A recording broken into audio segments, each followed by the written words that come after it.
Good evening and welcome to Church History in Plain Language tonight. We are in Bruce Shelley's book on chapter 29 in Church History in Plain Language. Tonight we are looking over Roman Catholic Church and their movement of missions that went along with their conquest of the New World. So this is something that runs parallel. As we look at church history, we've been talking a lot about Martin Luther and all the various reformers in Germany, in England, in Switzerland, in France, and all that was happening in the Reformation period. But as the Reformation period was unfolding in Europe, at the same time, the discovery of the New World was happening. And so you had all the various Columbus, Magellan, and Drake, and the various other sea explorers that were going both east and west, being sent out by Spain and Portugal, and those were both very Roman Catholic countries. And so as they sent out explorers, and those explorers colonized new places, they sent with them Roman Catholic missionaries. And so this whole chapter is about how the Roman Catholic Church spreads itself significantly through the work of its missionaries that go out with these explorers.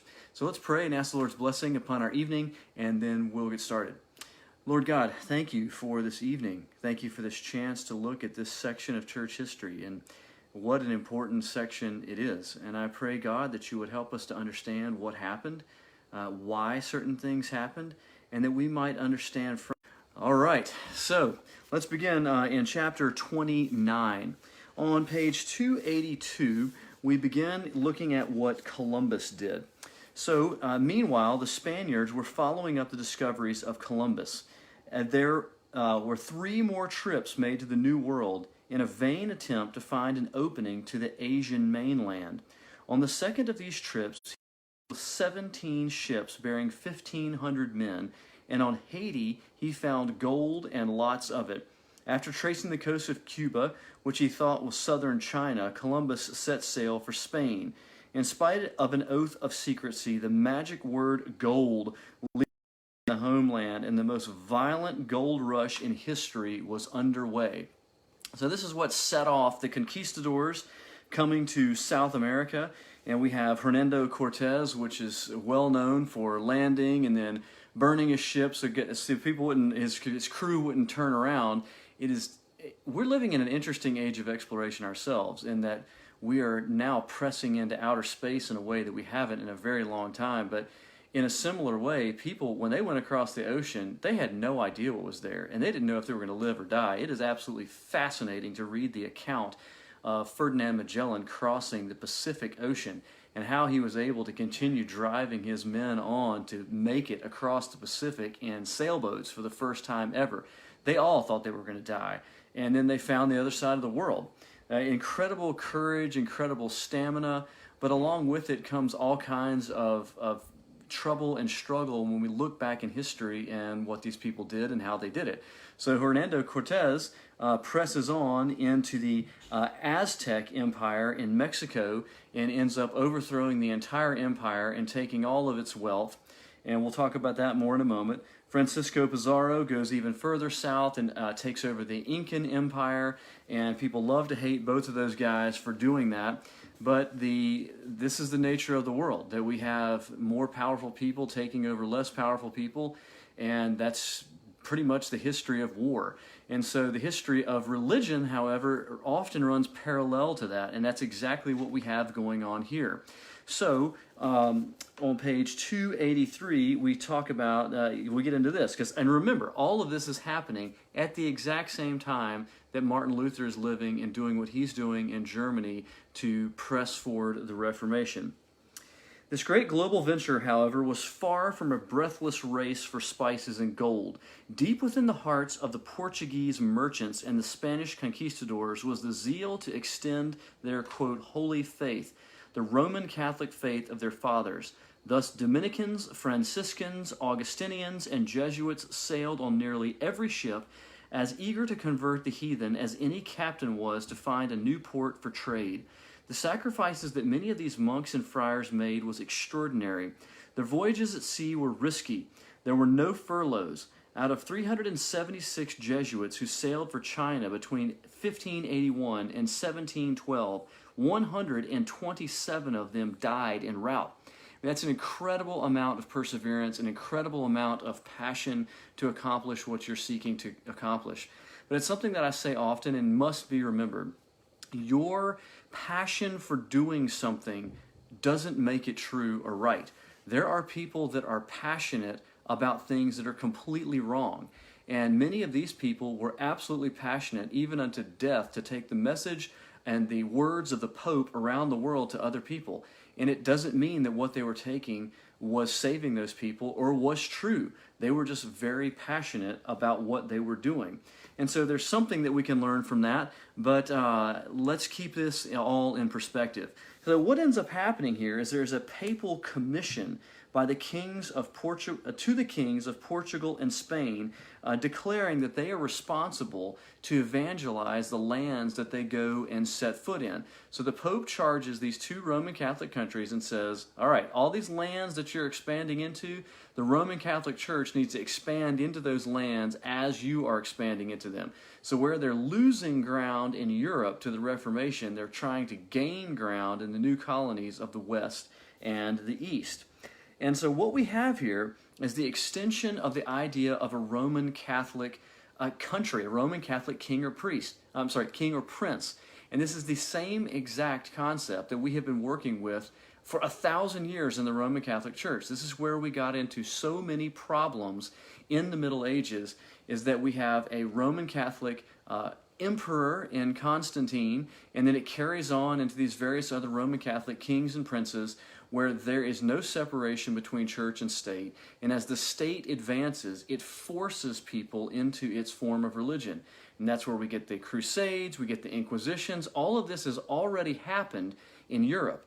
And this all ended up in the very, very low point, which sparked off the Reformation. And so just to kind of summarize those things, if you haven't been with us for some weeks, I very much encourage you to go back and listen or read previous chapters, because now history is repeating itself. History is very cyclical, and there's nothing new under the sun. And people keep doing the same things if they don't learn from them. And so this is exactly what's going to happen again. You're going to have conquistadors or Spanish or Portuguese Roman Catholic state powers moving into other areas, colonizing those areas, and then using force in order to convert these people supposedly to their understanding of what the truth is. And so this is what happens. We have all kinds of atrocities. Just like in the Crusades, we read back then all the pillaging, raping, theft, stealing, killing. All of this happens under the conquistadors and their overtaking of these areas. And so if it's, war is war, like I said. You can't, that's a whole nother discussion as to what they did and how they did it or why they did it. What we're specifically focusing in on here tonight is that right or appropriate in converting people to Christianity? And the answer is absolutely, categorically no. You never ever see Jesus Christ carrying around a sword threatening to kill people if they don't convert to what he's telling them to believe. And that is not the way of the apostles in the New Testament. That is not the way of Paul. That is not the way of anyone that is a true Christian. And so when we have the confliction of church and state and a war power coming into an area and taking over a place and then threatening to kill people if they don't convert, yes, there's going to be mass conversions because there's a lot of people that don't want to die. But is that a true conversion? And we'll talk about that more here in a moment. But that is what we have going on here in these empirical lands. Is it by force or by adoption?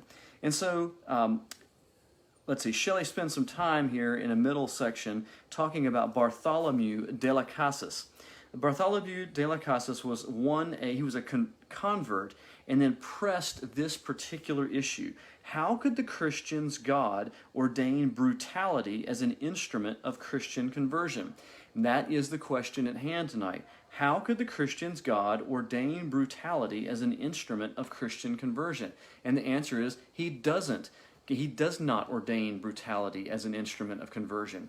So when people love to throw the Crusades and the conquistadors in the face of Christians and say, look at your religion, how can we possibly believe your religion? Look at all these terrible things that you've done. It's very important for us to be able to talk about these things and talk about them in a clear and educated way to help people understand this is not what the Bible teaches. This is what Roman Catholicism did as it advanced its empire through Spain and Portugal. Las Casas met widespread resistance. Many considered him a visionary and a menace to New Spain. Some missionaries argued that wild and barbarous people could not come to faith without the force necessary to show them the error of their ways. Some colonists insisted that Las Casas' opposition to Incomedia, which was a version of Spain's, similar to the Inquisition principle, that necessary force could be used to convert people, could bring the colonies to economic ruin. Las Casas, however, persisted in his views, and he made 14 trips across the Atlantic to urge Spanish leaders to consider another way to win the Indians to the faith.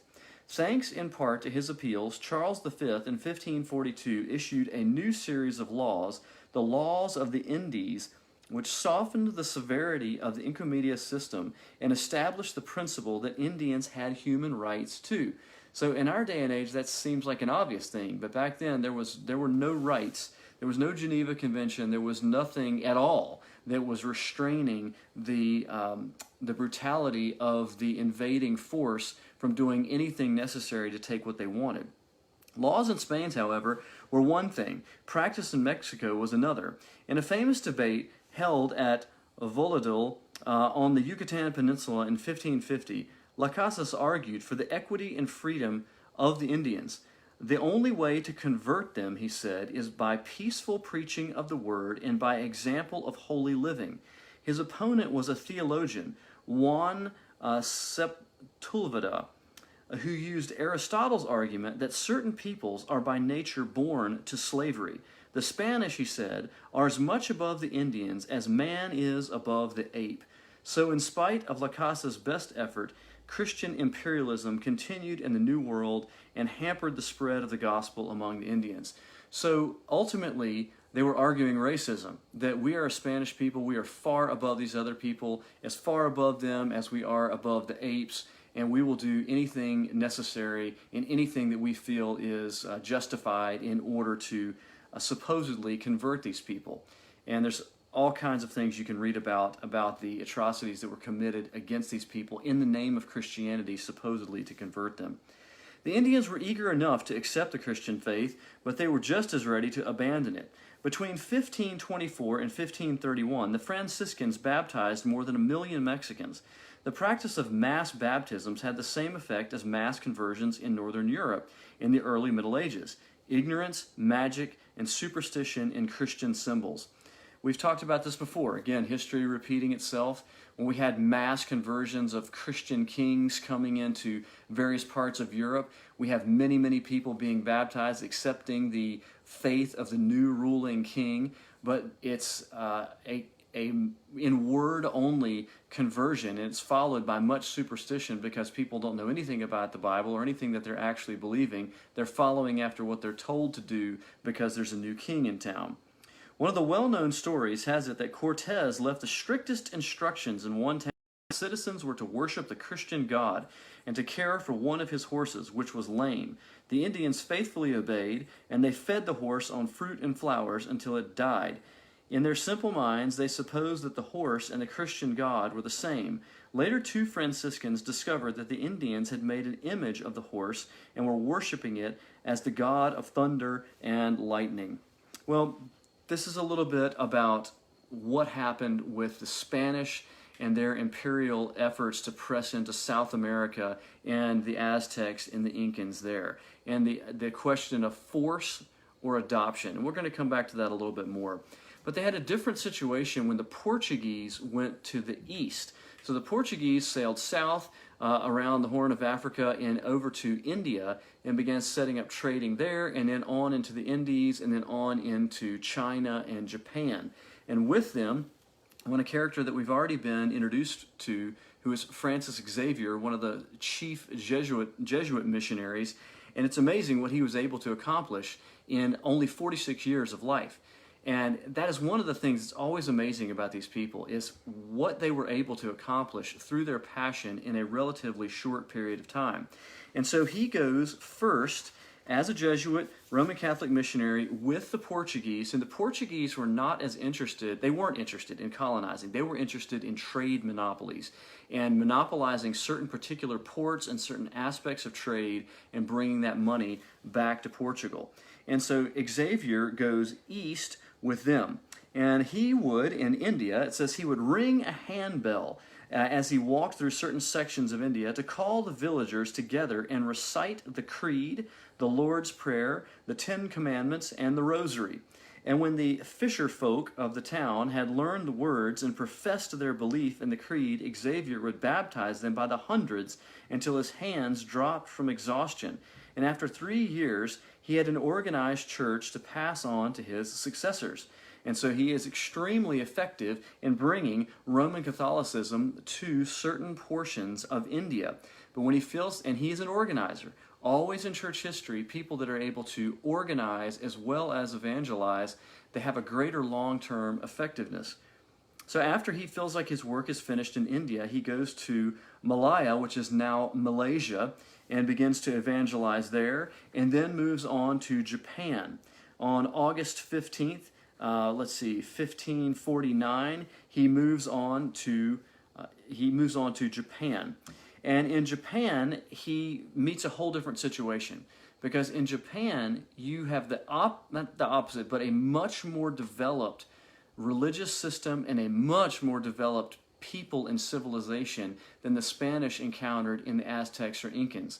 And so what they ran up against is that they were not able to simply overpower the people like the Spanish did. They just ran straight over them. And because they had more force of arms, they were able to crush them and force them to do whatever they wanted to do. But it was not that way in Japan and China. And so they had to go the route of adopting the faith by persuasion, because they were not able to simply overpower them. There, in Japan, Xavier confronted a people with so many marks of nobility, he shifted his ground. He saw that while the gospel must transform and refine the Japanese, it need not discard as worthless everything in Japanese life and culture. Surrounded by the impressive ancient religions of the East, and many Jesuits who followed Xavier developed a quality totally uncharacteristic of the Counter-Reformation: compromise in religious matters. The Society of Jesus, or the Jesuits, dominated the Christian mission in Japan until the end of the 16th century. Their work met with remarkable success. In 1577, one Jesuit wrote optimistically, quote, "In 10 years, all Japan will be Christian. If we have enough missionaries." 2 years later, the Jesuits did establish a new town as home for Christian converts. They called it Nagasaki. Before the end of the century, missionaries could count 300,000 converts, hundreds of churches, and 2 Christian colleges. Through the years, the Jesuits followed Xavier's lead and looked for ways to express the Christian faith in the culture of their hosts. They adopted to local customs and values in every way they could, and they moved as rapidly as possible to train Chinese leaders for the churches. But then persecution set in. Unfortunately, early in the 17th century, new rulers, fearful that foreign missionaries meant foreign invaders, launched a policy of persecution of Christians. Between 1614 and 1642, no less than 4,000 martyrs made the ultimate witness for Christ, some by sword, some by stake, some by boiling cauldron. The once thriving Christian work in Japan disintegrated, leaving only a few Christians in the hills near Nagasaki. So that is how the mission, the Roman Catholic mission, ended in Japan. Before that advanced stage of it, though, Xavier tried to go to China and enter into China, but trying to enter into China, he fell ill and died before he was able to enter into China. So the last portion of this chapter is about the Roman Catholic press in the East to get into China.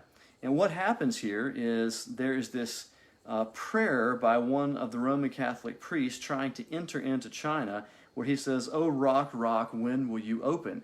And so they saw China as a rock that they had to have a crack in and then work their way into. And there have been many missionaries in the past that have felt that way about the closed nature of China. But what happens with the Roman Catholic Church back in this era is a man named Matthew Ricci, R-I-C-C-I, who was an academic studying mathematics, astronomy, and cosmology from Rome, goes to China as an academic, similar to anyone that goes to a foreign country with some type of trade or skill in order to present value to that country and then enter that way. With their traditional respect for the secular, the Chinese responded to this man who, dressed in the garb of a mandarin, spoke their language and was able to open to them new fields of learning. Ricci made a map of the world for them and introduced them to the new science of the calendar. Ricci used 2 clocks to gain imperial favor. He brought the clocks with him as gifts to the emperor. They pleased the monarch very much, but when they ran down, the Chinese experts had no idea how to restart them. Ricci's skill in keeping them in working order gained the emperor's warm approval and allowed Ricci to remain in the capital for 10 years as an astronomer and mathematician. Under Ricci's wise guidance, the Jesuit mission in Peking took root and flourished. A number of notable families and scholars were baptized. At the time of Ricci's death in 1610, the church numbered 2,000. Ricci's successor, Adam Schall, carried the scholarly work to an even higher level. He won the admiration of the Chinese scholar class by accurately predicting the time of an eclipse of the moon and became the director of the Imperial Astronomical Service. In 1650, Schall built a public church in Peking and gained religious freedom for Christianity in the whole of the empire in 1657. At Schall's death, there were an estimated 270,000 Christians in China. The Imperial Edict of Toleration in 1692 rewarded the service of the Jesuits on behalf of China and the Imperial House, and thus an independent Chinese church approached reality. Now, before we go on to the next section, we need to stop and have a little bit of a conversation, because we need to think about what is happening here. So we're talking about Roman Catholic expansion of the Roman Catholic Church.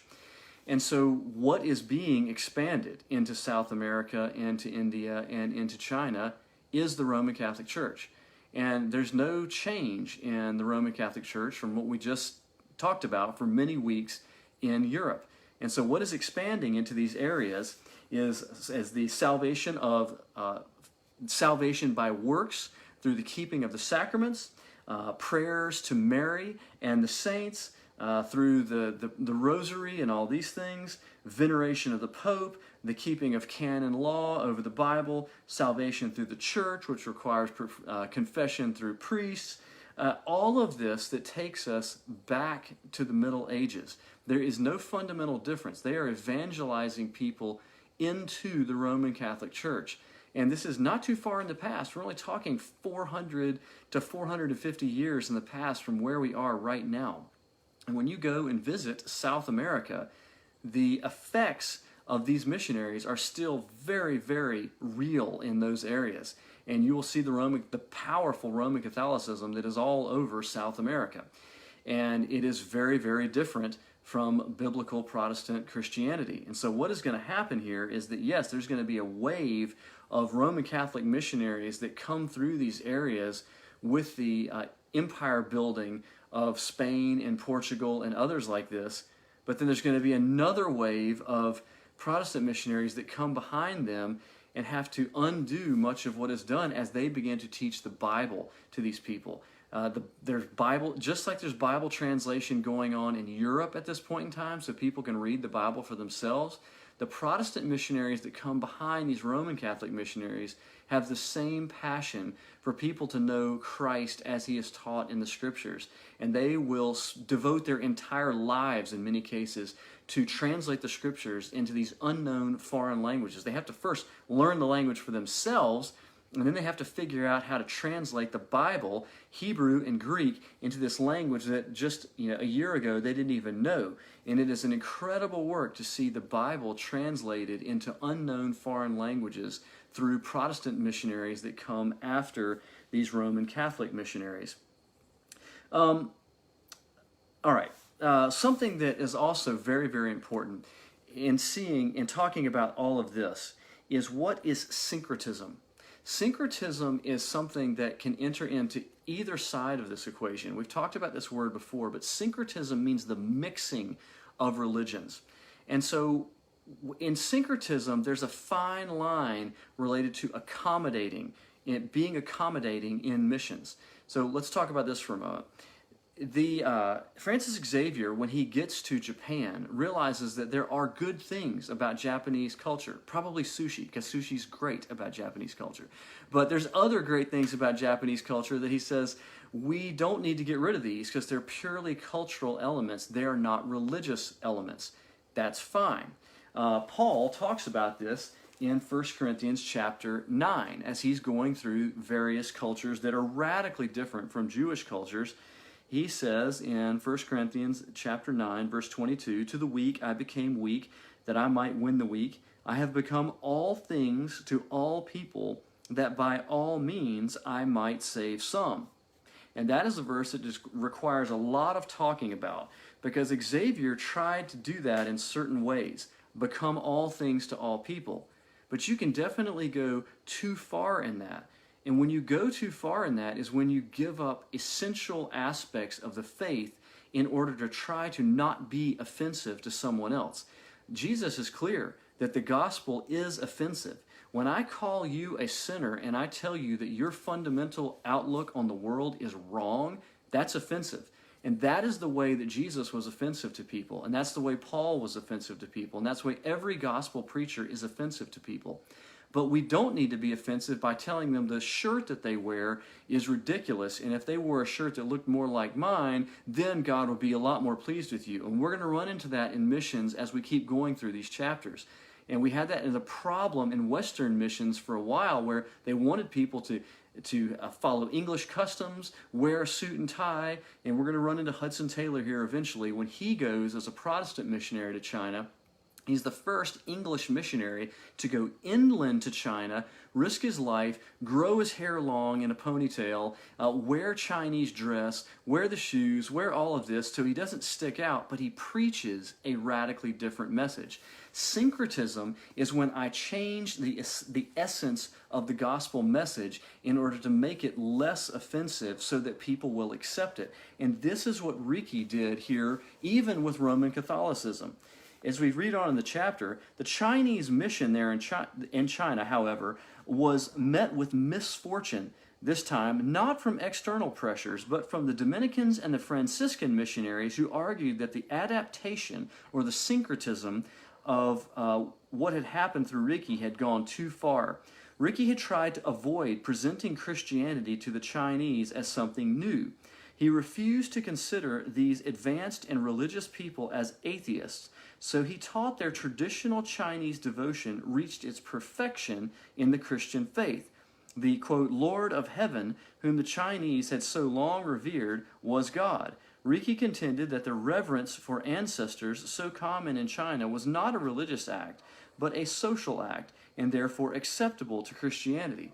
So he basically took the religion that they already had and added Christian elements to it. And we see that happen all over South America with certain aspects of voodoo and certain idol worshiping, that we take various parts of Christianity and add them to what is already there. And that is not preaching the gospel. And so, had adaptation gone too far? In 1631, a Franciscan and Dominican arriving in Peking were shocked at what they found. The word used to translate the Christian, quote, Mass in the Jesuit Catechism was the Chinese character for ancestor worship. And one night, the friars went in disguise to a ceremony, and they watched as Chinese Christians participated and were scandalized at what they saw. They reported their experience to Rome, and the quarrel over, quote, the rites began. So this is not only something that happens within Roman Catholic missions, it also is a struggle in Protestant missions as well. What does it mean to be all things to all people? What does it mean to accommodate yourself culturally to other people so that you might get near to them without compromising the gospel message of what it means to come to salvation by faith through Jesus Christ. And so this is the struggle of foreign missions. But one of the things that we certainly can take away from this chapter is the passion of these people to go and tell others that what they believed needed to be spread to other places.